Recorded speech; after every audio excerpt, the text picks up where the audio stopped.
Now, weather with your First Coast News storm experts, powered by AC Designs.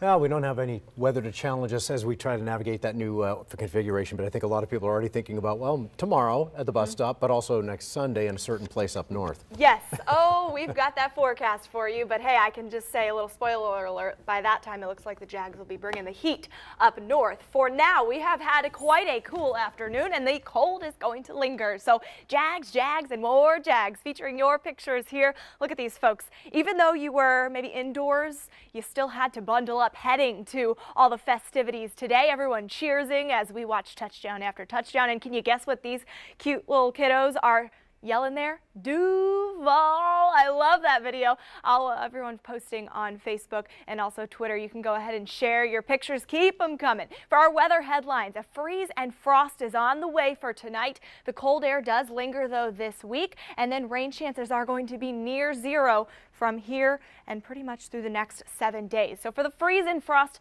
tonight, inland freeze, pretty much everyone west of the St. Johns River. But for folks that are just going to be a hair above that freezing mark, we've got a frost advisory in place. I do think the frost will be widespread across southeast Georgia and even northeast Florida, with the exception of our beaches on our Monday morning because of the wind staying pretty active overnight. Now the cold air does linger this week, and I want you to look at the whites and the bright blues here. This is that polar Arctic air that is sticking around for much of the United States through the work week. Tuesday and Monday start off frosty.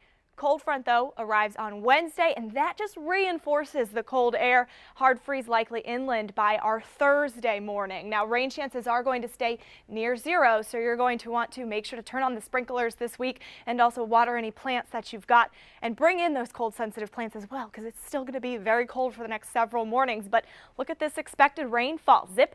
Zero, zilch. You're not seeing a whole lot here. The European possibly squeaking out a few showers by Wednesday with that cold front moving through.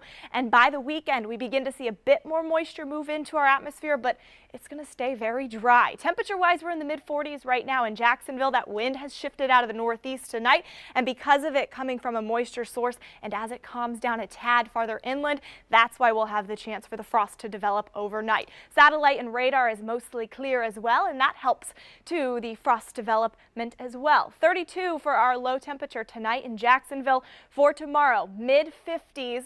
And a little warmer in the upper 50s farther inland. Here's your 7-day forecast. Frosty start both Monday and our Tuesday. And of course, I know you all want to highlight next weekend. That's when temperatures begin to get a bit warmer. We go from below average to above average.